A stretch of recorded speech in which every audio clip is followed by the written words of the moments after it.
सुना है एक माँ 4 बच्चों को पाल देती है, वही 4 बच्चों के लिए एक माँ भारी हो जाती है और 4 जना मिलकर भी उसका खर्च नहीं उठा पाते। ऐसी ही एक कहानी है रीटा और उसके बेटों की। बड़ी बहू सुमन के आने के बाद से ही घर में कलेश शुरू हो जाता है। एक रोज सुमन पसीने में लथपथ रसोई से बाहर आकर अनिल से कहती है, मैंने क्या सबका ठेका ले रखा है? इतनी गर्मी पड़ रही है, तुम्हारी माँ हाथ हिला देगी तो छोटी नहीं हो जाएगी। तीनों वक्त सबको अलग अलग खाना चाहिए। अरे मेरी सुना, क्यों मिर्ची बनी बैठी हो? क्या हुआ बोलो तो, इतना चिड़चिड़ क्यों कर रही हो? क्या हुआ? इतना सब होने के बाद भी तुम पूछ रहे हो कि हुआ क्या है? मुझे अकेली को सारा काम करना पड़ता है। सुबह से उठकर मैं काम ही कर रही हूँ, खाने पीने से लेकर साफ सफाई से लेकर कपड़े लत्ते सब कुछ। विजय तो बैठा रहता है, उसे कपड़े धुले धुलाए मिल जाते हैं और खाने को उससे उसे कोई मतलब ही नहीं। ऊपर से तुम्हारी दोनों बहनें जब देखो मुंह उठाकर आ जाती है। देखो मैं कह देती हूँ, उन लोगों से कह दो कि अब यहाँ बार बार बिना कोई फंक्शन के उठकर आने का कोई काम नहीं है। बस इतनी सी बात है, मैं कह दूंगा दोनों को अब नहीं आएंगी बस। और घर में राशन के आधे खर्चे विजय से लेना शुरू कर दो। घर में हिस्सा तो वो आधा लेगा, तो खर्च में आधा देने में उसकी नानी मरती है क्या? सब मेरे ही छाती पर बैठे हैं। सुमन, कुछ दिन में उसकी शादी हो जाएगी, फिर सब सही हो जाएगा। ये सब रीटा सुन लेती है और खून का घूंट पीती हुई अपने कमरे में चली जाती है और अपने मरे हुए पति की तस्वीर की ओर देख कर कहती है, किसी ने सच्ची कहा, एक लाचार माँ सबको भारी लगती है। आप मुझे छोड़कर क्यों चले गए? आप होते तो मुझे किसी की 4 बातें सुनने को नहीं मिलती। लेकिन मैं अपनी जिम्मेदारी पूरी तरह से निभाऊंगी।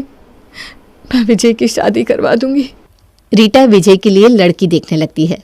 दिन बीतने लगते हैं, घर में आए दिन कचर कचर होते रहता है। एक रोज रीटा की एक पड़ोसन विजय के लिए एक रिश्ता लेकर उसके घर आती है। घर में जैसे ही वो घुसती है, उसके घर से चिल्ला चिल्ली की आवाज आने लगती है। वो मन ही मन सोचती है, एक बहू है तो इतना सर पर नाच रही है, पता नहीं 2 होगी तो क्या होगा। मुझे क्या है, मुझे तो शादी लगवाने के पैसे मिलेंगे। शादी लगवा देती हूँ, जो होगा देखा जाएगा।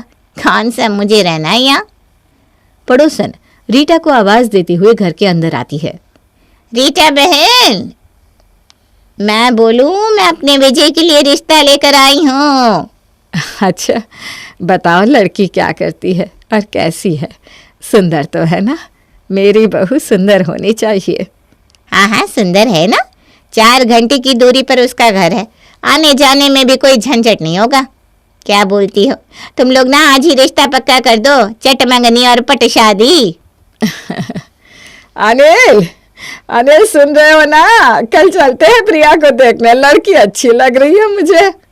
माँ मैं बहरा नहीं हूँ जितना चिल्ला चिल्ला कर बोल रही हूँ।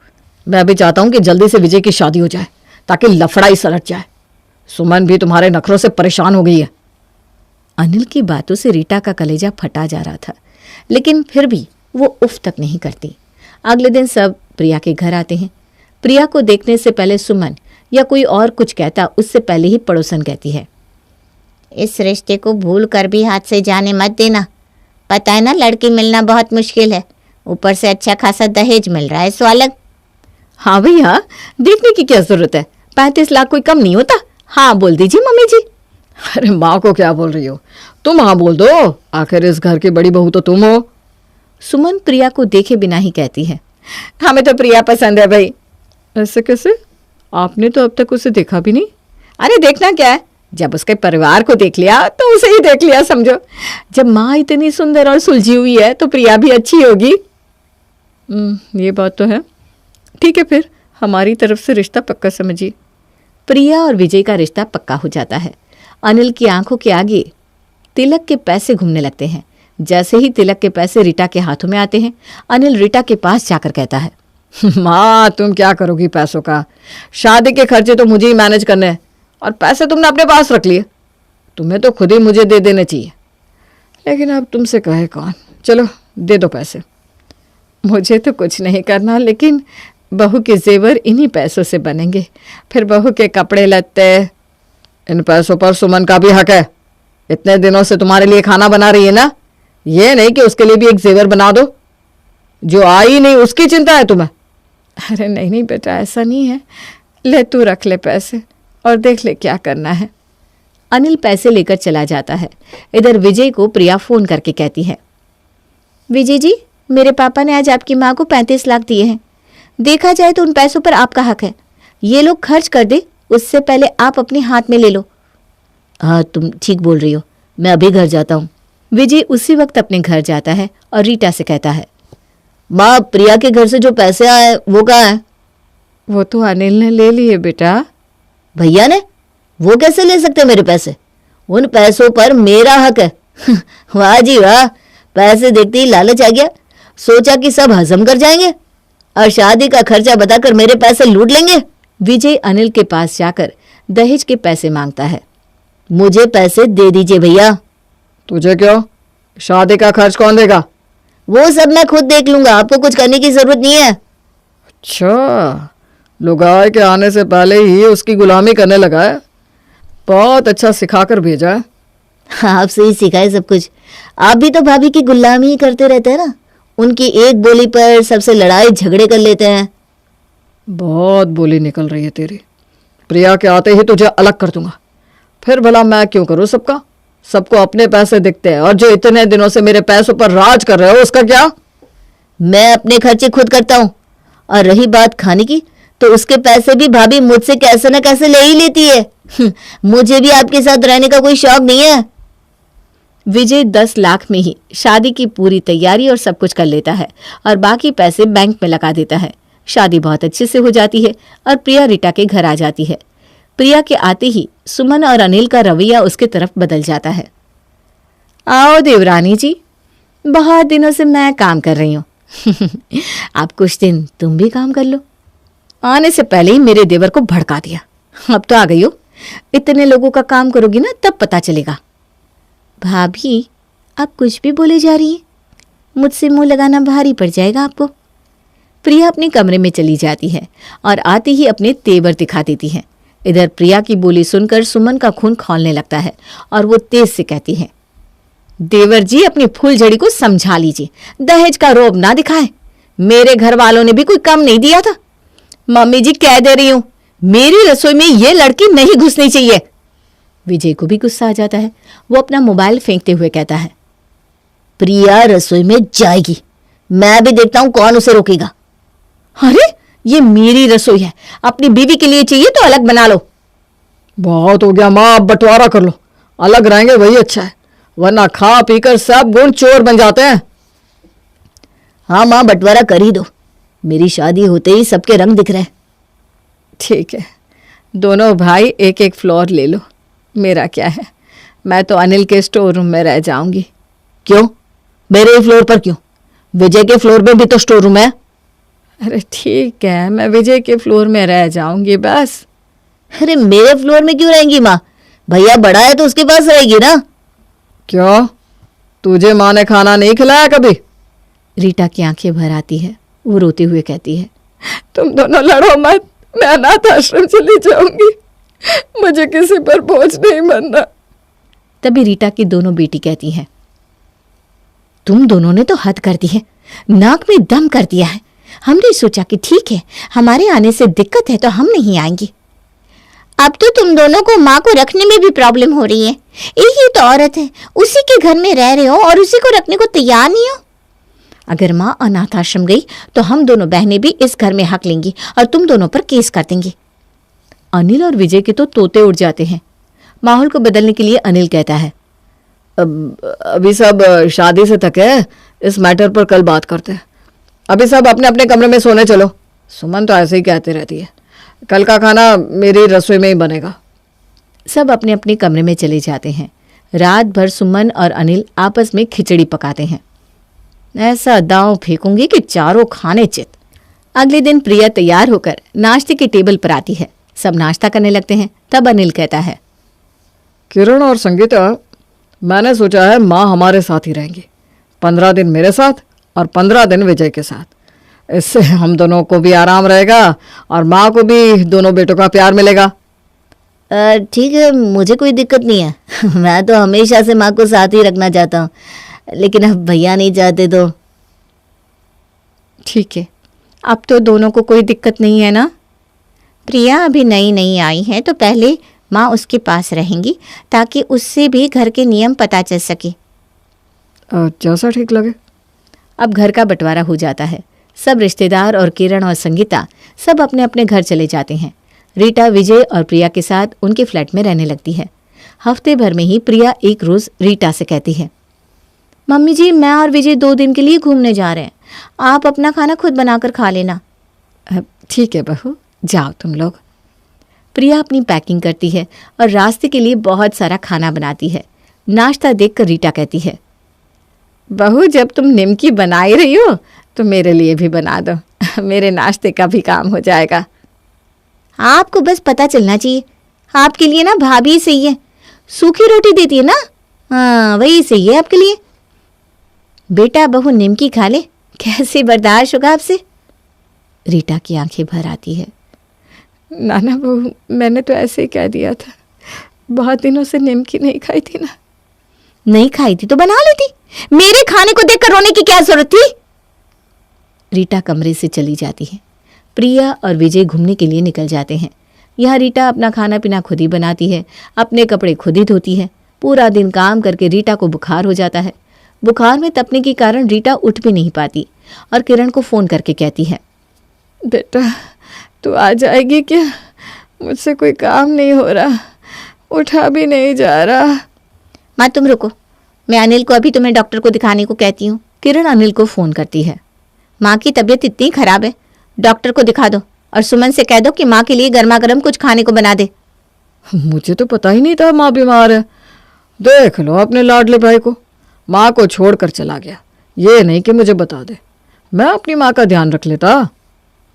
ठीक है, अब तुम माँ को संभालो। अनिल डॉक्टर को बुलाकर रीटा को दिखवाता है।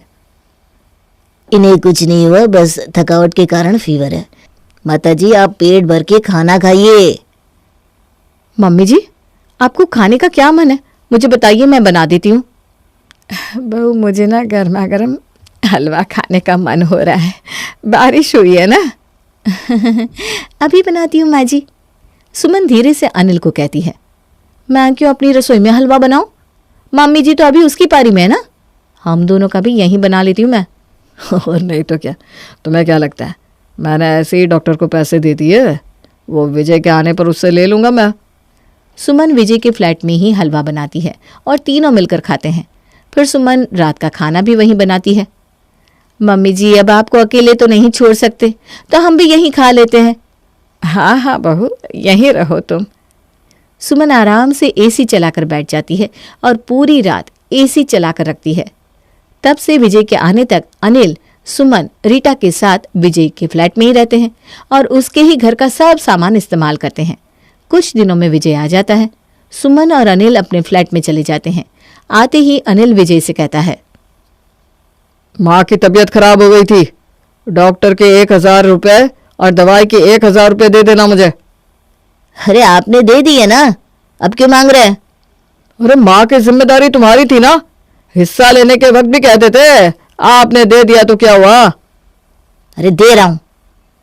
विजय पैसे देकर चला जाता है और चिड़चिड़ाते हुए कहता है, इसकी बारी में मैं भी ऐसा ही करूंगा। विजय घर आकर रीटा को सुनाता है, माँ तुम मुझे नहीं कह सकती थी क्या? देख लो अपने बेटों को, आते ही तुम्हारी दवाई और डॉक्टर के पैसे भी मांग गया मुझसे। 2 दिन में बीमार भी हो गई, खर्चा बढ़ा दिया। ठीक है, शुगर और बीपी की दवाइयाँ इस बार में कम मंगवाना। अरे वो तो मैंने पहले ही सोच लिया था। इधर राशन देखकर प्रिया कहती है, हम दोनों तो थे नहीं, फिर भी पूरा राशन खत्म है।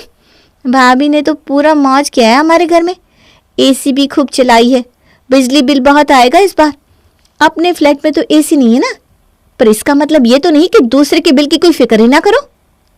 प्रिया की बात सुनकर रीटा रोते हुए कहती है, एक औरत कितनी भारी हो जाती है।